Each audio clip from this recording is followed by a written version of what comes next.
Hi students, welcome to my channel learn with Revathi.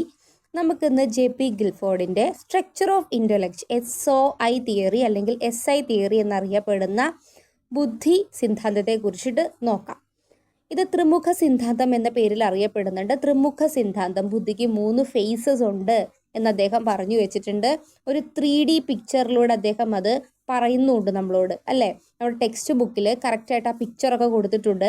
അപ്പോൾ JP. ഗിൽഫോർഡിൻ്റേതാണ് SOI theory അല്ലെങ്കിൽ SI theory. ത്രിമുഖ സിദ്ധാന്തം എന്നറിയപ്പെടുന്ന theory JP. ഗിൽഫോർഡിൻ്റേതാണ്. അദ്ദേഹം പറയുന്നത് ബുദ്ധി ഒരൊറ്റ കഴിവല്ലെന്നും വിവിധ മാനസിക കഴിവുകളുടെ സംയോജനമാണെന്നുമാണ്. ഈ സിദ്ധാന്തം SOI തിയറി എന്ന പേരിൽ അറിയപ്പെടുന്നു. ത്രിമുഖ സിദ്ധാന്തം എന്ന പേരിൽ അറിയപ്പെടുന്നു. എന്തുകൊണ്ട്? 3 ഫേസസ് ഉള്ളത് കൊണ്ടാണ് അതിന് ത്രിമുഖ സിദ്ധാന്തം എന്ന പേര് അദ്ദേഹം നൽകിയത്. അദ്ദേഹം പറയുന്നത് നമുക്ക് ബുദ്ധിയെ മനസ്സിലാക്കാൻ 3 ഡയമെൻഷൻസ് ആവശ്യമാണ്, 3 മാനങ്ങൾ ആവശ്യമാണ്. ഏതൊക്കെയാണത്? ഓപ്പറേഷൻ, കണ്ടന്റ്, അതുപോലെ തന്നെ പ്രോഡക്റ്റ് എന്നിവയാണ് അതിൽ പെടുന്നത്. ഓപ്പറേഷൻ എന്ന് പറഞ്ഞാൽ മാനസിക പ്രക്രിയകളാണ്. ഇനി കണ്ടന്റിലേക്ക് വരുമ്പോൾ ഉള്ളടക്കമാണ്. ഇനി പ്രോഡക്റ്റിലേക്ക് വരുമ്പോൾ ഉൽപ്പന്നമാണ്. എന്നിങ്ങനെ 3 മാനങ്ങളാണ് അതിലുള്ളതെന്നാണ് പറയുന്നത്. അപ്പം നമുക്ക് പരീക്ഷയ്ക്ക് എങ്ങനെ ചോദ്യം വരിക? ജെ.പി. ഗിൽഫോർഡിൻ്റെ ത്രിമുഖ സിദ്ധാന്തവുമായി ബന്ധപ്പെട്ട് മാനസിക പ്രക്രിയയിൽ ഉൾപ്പെട്ടത് ഏത്, ഉൾപ്പെടാത്തത് ഏത്, എന്നിട്ട് ഇതിൽ നിന്നൊക്കെ ഓരോന്ന് തരും. അതിൽ നിന്ന് നമ്മൾ മാനസിക പ്രക്രിയയിൽ ഉൾപ്പെട്ട ഘടകം ഏതാണെന്ന് കണ്ടുപിടിക്കണം. ഇനി നമ്മളോട് ചോദിക്കും എന്താണ്? ജെ.പി. ഗിൽഫോർഡിൻ്റെ ത്രിമുഖ സിദ്ധാന്തത്തിലെ 3 മാനങ്ങളിൽ ഉള്ളടക്കവുമായി ബന്ധപ്പെടാത്തത് ഏത്, ബന്ധമുള്ളത് ഏത്? അതുപോലെ തന്നെ പ്രോഡക്റ്റ്, ഉൽപ്പന്നവുമായി ബന്ധപ്പെട്ട ഘടകങ്ങളിൽ താഴെ കൊടുത്തിരിക്കുന്നത് ഏത്, അല്ലെങ്കിൽ ബന്ധപ്പെടാത്തത് ഏതെന്നൊക്കെ പറഞ്ഞായിരിക്കും ചോദിക്കുന്നത്.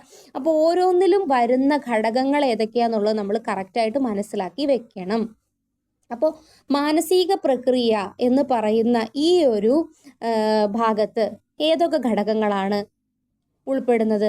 ഓപ്പറേഷൻ അല്ലെങ്കിൽ മാനസിക പ്രക്രിയ കൊണ്ട് ഉദ്ദേശിക്കുന്നത് നാം എന്താണ് എങ്ങനെയാണ് ചിന്തിക്കുന്നത്, ഹൗ വി തിങ്ക് എന്നാണ് ഇതുകൊണ്ട് ഉദ്ദേശിക്കുന്നത്. ഓപ്പറേഷൻ എന്താണ്? മാനസിക പ്രക്രിയകളാണ്. നാം എങ്ങനെ ചിന്തിക്കുന്നു, ഹൗ വി തിങ്ക് ആണ് ഇവിടെ ഉദ്ദേശിക്കുന്നത്. ഇവിടെ വരുന്നത് കൊഗ്നീഷൻ, അതുപോലെ തന്നെ memory, divergent thinking, convergent thinking, evaluation, ഇത്രയും ഘടകങ്ങളാണ് ഓപ്പറേഷനിൽ പെടുന്നത്. കൊഗ്നീഷൻ വൈജ്ഞാനികം, മെമ്മറി ഓർമ്മ, ഡൈവേർജന്റ് തിങ്കിങ് വിവ്രജന ചിന്ത, കൺവെർജന്റ് തിങ്കിങ് സംവ്രജന ചിന്ത, ഇവാലുവേഷൻ വിലയിരുത്തൽ. ഇപ്പോൾ വൈജ്ഞാനികം, ഓർമ്മ, വിവ്രജന ചിന്ത, സംവ്രജന ചിന്ത, വിലയിരുത്തൽ, ഇതൊക്കെ ഏതുമായി ബന്ധപ്പെട്ടതാണ്? അദ്ദേഹത്തിൻ്റെ 3 മാനങ്ങളിൽ ഒന്നാമത്തേതായിട്ടുള്ള ഓപ്പറേഷൻ അല്ലെങ്കിൽ മാനസിക പ്രക്രിയയിൽ ഉൾപ്പെട്ടതാണ്. മാനസിക പ്രക്രിയ എന്ന് പറയുമ്പോൾ തന്നെ വൈജ്ഞാനികം അതിൽപ്പെട്ടതായിരിക്കും, ഓർമ്മ അതിൽപ്പെട്ടതായിരിക്കും. പിന്നെ ചിന്താപരമായിട്ടുള്ള 2 ചിന്തകൾ, വിവ്രജന ചിന്തയും സംവ്രജന ചിന്തയും, പിന്നെ വിലയിരുത്തൽ, ഇതെല്ലാം തന്നെ ആദ്യത്തെ ഓപ്പറേഷനിൽ പെട്ടതാണ്. എന്താണ് വൈജ്ഞാനികം? അറിവ് നേടുകയും തിരിച്ചറിയുകയും ചെയ്യുക എന്നതാണ് വൈജ്ഞാനികം അല്ലെങ്കിൽ കൊഗ്നീഷൻ കൊണ്ട് ഉദ്ദേശിക്കുന്നത്, കോഗ്നിറ്റിവിറ്റി. ഓക്കെ. ഇനി മെമ്മറി എന്ന് പറഞ്ഞാൽ എന്താ? വിവരങ്ങൾ സൂക്ഷിക്കുകയും പിന്നീട് ഓർക്കുകയും ചെയ്യുക. നമ്മൾ കുറേ നാൾ മുമ്പുള്ള വിവരങ്ങൾ പോലും മനസ്സിൽ ഉണ്ടായിരിക്കും. നമുക്കത് പല സമയങ്ങളുടെ എപ്പോഴും ഓർക്കണമെന്നില്ല. ചില സാഹചര്യങ്ങളിൽ കുറേ വർഷങ്ങൾക്ക് മുമ്പുള്ള കാര്യങ്ങളാണെങ്കിൽ നമ്മൾ ചില സമയങ്ങളിൽ ഓർത്തെടുക്കും. അപ്പോൾ ഈ വിവരങ്ങൾ സൂക്ഷിച്ചു വെക്കാനും ആവശ്യമുള്ളപ്പോൾ അത് ഉപയോഗിക്കാനും ഓർമ്മിച്ചെടുക്കാനും ഒക്കെ എന്താണ്? മെമ്മറി നമുക്ക് ആവശ്യമാണ്. ഈ മെമ്മറി എന്ന് പറയുന്ന ഓർമ്മ ഓപ്പറേഷനിൽ വരുന്നതാണ്. ഓക്കെ. ഇനി ഡൈവേർജന്റ് തിങ്കിങ്, വിവ്രജന ചിന്ത, ഒരു പ്രശ്നത്തിന് നിരവധി ഉത്തരങ്ങൾ കണ്ടെത്തുന്നതാണ്. ഒരു പ്രശ്നം പരിഹരിക്കണം, അതിന് നിരവധി ഉത്തരങ്ങൾ അല്ലെങ്കിൽ നിരവധി പ്രവർത്തനങ്ങൾ കണ്ടെത്തും. ഒരു പ്രശ്നത്തിന് നിരവധി ഉത്തരങ്ങൾ കണ്ടെത്തുന്ന ചിന്തയാണ് ഡൈവേർജന്റ് തിങ്കിങ് എന്ന് പറയുന്നത്. വിവ്രജന ചിന്ത എന്ന് പറയുന്നത് ഒരൊറ്റ ഉത്തരമല്ലായിരിക്കും. ഒരു ചോദ്യത്തിന് അല്ലെങ്കിൽ ഒരു പ്രശ്നത്തിന് നിരവധി ഉത്തരങ്ങൾ കണ്ടെത്തുന്നതാണ് ഡൈവേർജന്റ് തിങ്കിങ്. ഇനി കൺവെർജന്റ് തിങ്കിങ് എന്ന് പറയുന്നത് ഒരു പ്രശ്നത്തിന് ഏറ്റവും ശരിയായ ഒരു ഉത്തരം മാത്രമേ ഉണ്ടാകൂ, ആ ഒരു ഉത്തരത്തിൽ മാത്രമേ എത്തുള്ളൂ. മറ്റതിൽ ഒന്നിലധികം ഉത്തരങ്ങളുണ്ട് ഡൈവേർജന്റ് തിങ്കിങ്ങിൽ, വിവ്രജന ചിന്തയിൽ. ഇനി കൺവെർജന്റ് തിങ്കിങ് ആയിട്ടുള്ള സംവ്രജന ചിന്തയിൽ ഒരൊറ്റ ഉത്തരവുമായിരിക്കും ഉണ്ടാവുകയുള്ളൂ. ഒരു പ്രശ്നത്തെ പരിഹരിക്കുന്നതിന് വേണ്ടിയിട്ട് ഒരൊറ്റ ഉത്തരം അല്ലെങ്കിൽ ഒരൊറ്റ കാര്യത്തെ മാത്രം എടുക്കുന്നതാണ് കൺവെർജന്റ് തിങ്കിങ് അല്ലെങ്കിൽ സംവ്രജന ചിന്ത. ഇവാലുവേഷൻ വിലയിരുത്തൽ എന്ന് പറഞ്ഞാൽ എന്താ? ഉത്തരമോ ആശയമോ ഒക്കെ ശരിയാണോ തെറ്റാണോ എന്നൊക്കെ പരിശോധിച്ച് തീരുമാനമെടുക്കാൻ നമുക്ക് വിലയിരുത്തൽ ആവശ്യമാണ്. അപ്പോൾ 3 മാനങ്ങളിൽ ആദ്യത്തേതാണ് ഓപ്പറേഷൻ അല്ലെങ്കിൽ മാനസിക പ്രക്രിയ എന്ന് പറയുന്നത്. അതിൽ പെടുന്നതാണ് വൈജ്ഞാനികം, ഓർമ്മ, വിവ്രജന ചിന്ത, സംവ്രജന ചിന്ത, വിലയിരുത്തൽ. അപ്പോൾ ഇത്തരം ഘടകങ്ങൾ അതിൽ പെടുന്നതാണെന്ന് മനസ്സിലാക്കി വെക്കുക. നെക്സ്റ്റ് വരുന്നതാണ് കണ്ടന്റ് എന്ന് പറയുന്നത്, ഉള്ളടക്കം. എന്താണ് ഉള്ളടക്കം? എന്താണ് അതുകൊണ്ട് ഉദ്ദേശിക്കുന്നത്? നാം എന്തിനെ കുറിച്ചാണ് ചിന്തിക്കുന്നത്? What we think.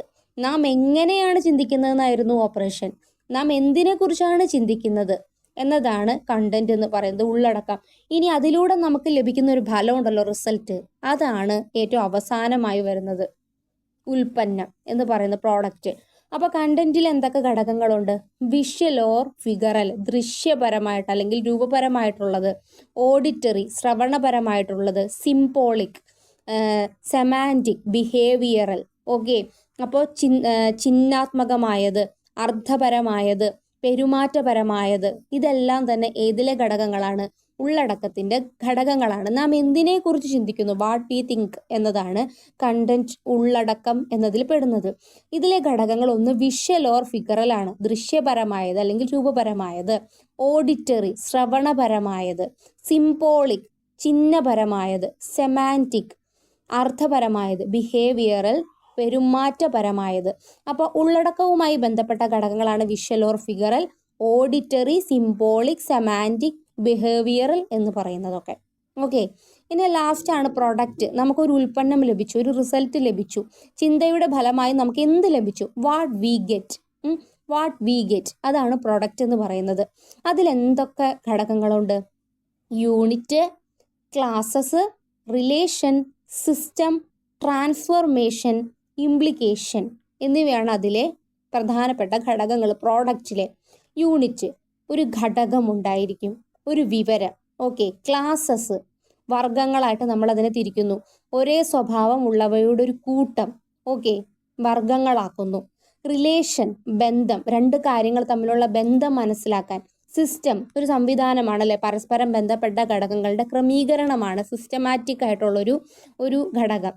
പിന്നെ ട്രാൻസ്ഫോർമേഷൻ, പ്രവർത്തനം, ഒരു രൂപത്തിൽ നിന്ന് മറ്റൊരു രൂപത്തിലേക്കുള്ള ഒരു മാറ്റത്തിന്, ഒരു പ്രവർത്തനപരമായിട്ടുള്ള ഒരു അന്തരീക്ഷം സൃഷ്ടിക്കുന്നതിന് ട്രാൻസ്ഫോർമേഷൻ. ഇംപ്ലിക്കേഷൻ, നിഗമനത്തിലെത്തുക, ലഭ്യമായ വിവരങ്ങളിൽ നിന്ന് പുതിയ നിഗമനത്തിൽ എത്താൻ വേണ്ടിയിട്ട്. ഇതൊക്കെ എന്താണെന്ന് ഒരിക്കലും നിങ്ങളോട് വിവരിച്ചെഴുതാൻ ചോദിക്കില്ല. നിങ്ങളോട് ചോദിക്കുന്നത് എന്തായിരിക്കും? തന്നിരിക്കുന്നവയിൽ ഗിൽഫോർഡിന്റെ ത്രിമുഖ സിദ്ധാന്തവുമായി ബന്ധപ്പെട്ട് ഉൽപ്പന്നത്തിൽ ഉൾപ്പെട്ട ഘടകമേത്, അല്ലെങ്കിൽ ഉൾപ്പെടാത്ത ഘടകമേത്, അല്ലെങ്കിൽ എന്താണ് ഉള്ളടക്കവുമായി ബന്ധപ്പെട്ട ഘടകമേത്, ഉൾപ്പെടാത്തതേത്. അതുപോലെ തന്നെ മാനസിക പ്രക്രിയയുമായി ബന്ധപ്പെട്ട ഘടകങ്ങൾ താഴെ നൽകിയതിലേത്, പെടാത്തതേത്, ഇങ്ങനെയൊക്കെയായിരിക്കും ചോദിക്കുക. അതുപോലെ തന്നെ ഓപ്പറേഷൻ, അതുപോലെ തന്നെ കണ്ടന്റ്, പ്രോഡക്റ്റ്, ഇവ ഏത് മനഃശാസ്ത്രജ്ഞനുമായി ബന്ധപ്പെട്ടതാണ് എന്നൊക്കെ ചോദിക്കും. അപ്പോൾ ആരാണ്? ഗിൽഫോർഡ്. ഓക്കെ. ഏത് മാനസിക സിദ്ധാന്തം, ബുദ്ധി സിദ്ധാന്തവുമായി ബന്ധപ്പെട്ടതാണ്? ഏതാ? ത്രിമുഖ സിദ്ധാന്തം. ഇങ്ങനെയൊക്കെ ആയിരിക്കും ക്വസ്റ്റ്യൻ വരുന്നത്. ഓക്കെ. അപ്പോൾ ഗിൽഫോർഡ് എന്താണ് പറയുന്നത്? ബുദ്ധി എന്നത് ഒരു കഴിവ് മാത്രമല്ല, നാം എങ്ങനെ ചിന്തിക്കുന്നു അതാണ് ഓപ്പറേഷൻ. എന്തിനെ കുറിച്ച് ചിന്തിക്കുന്നു? കണ്ടന്റ്. ചിന്തയുടെ ഫലമായി എന്ത് ലഭിക്കുന്നു? പ്രോഡക്റ്റ്. ഈ 3 ഘടകങ്ങൾ ചേർന്നതാണ് ബുദ്ധി. അപ്പോൾ അതിൽ വരുന്നത് ഓപ്പറേഷൻ, കണ്ടന്റ്, പ്രൊഡക്റ്റ്. ഇനി അതിൻ്റെ ഉള്ളിൽ വരുന്ന ഓരോ ഘടകങ്ങൾ എന്താണെന്ന് മനസ്സിലാക്കി വെക്കുക. ഇനി ചില ചോദ്യങ്ങൾ ചോദിക്കുകയാണെങ്കിൽ സിദ്ധാന്തം അവതരിപ്പിച്ചത് ആരാണ്? JP ഗിൽഫോർഡ് ആണ്. ത്രിമുഖ സിദ്ധാന്തം, സ്ട്രക്ചർ ഓഫ് ഇന്റലക്ട്, SOI അല്ലെങ്കിൽ SI തിയറി എന്നറിയപ്പെടുന്നു. ത്രിമുഖ സിദ്ധാന്തം എന്ന പേരുണ്ട്. 3 മാനങ്ങൾ ഉള്ളത് കൊണ്ടാണ്, 3 ഫേസസ് ഉള്ളത് കൊണ്ടാണ് അതിന് ഈ ഒരു പേര് വന്നത്. പിന്നെ ഓപ്പറേഷൻ, കണ്ടന്റ്, പ്രോഡക്റ്റ് എന്നിങ്ങനെ 3 മാനങ്ങളാണ് അതിൽ വരുന്നത്. ബുദ്ധി ഒരൊറ്റ ഘടകമല്ല, നിരവധി മാനസിക കഴിവുകളുടെ സംയോജനമാണ്. അപ്പം നമ്മൾ ഇന്നത്തെ ഈ ഒരു ക്ലാസ്സിൽ JP ഗിൽഫോർഡിൻ്റെ ബുദ്ധി സിദ്ധാന്തമാണ് മനസ്സിലാക്കിയത്. ഇനി നമുക്ക് വേറെയും കുറച്ച് ബുദ്ധി സിദ്ധാന്തങ്ങളെ കുറിച്ചിട്ട് കുറച്ച് ഡീപ്പായിട്ട്, ട്രയാർക്കിക് സിദ്ധാന്തം, അതുപോലെ തന്നെ നമുക്ക് വേറെയും 1, 2, 3 ഒക്കെ നോക്കാനുണ്ട് കുറച്ച് ഡീപ്പായിട്ട്. അത് നമുക്ക് മറ്റു വീഡിയോകളിലായിട്ട് നോക്കാം. അപ്പോൾ നിങ്ങൾക്ക് ഈ ഒരു ക്ലാസ് യൂസ്ഫുൾ ആയിട്ടുണ്ടെങ്കിൽ ലൈക്ക് ചെയ്യുക, ഷെയർ ചെയ്യുക, സബ്സ്ക്രൈബ് ചെയ്യുക, കമൻറ്റുകളെല്ലാം ഒന്ന് അറിയിക്കുക. മറ്റൊരു വീഡിയോയുമായിട്ട് നമുക്ക് വീണ്ടും കാണാം. താങ്ക്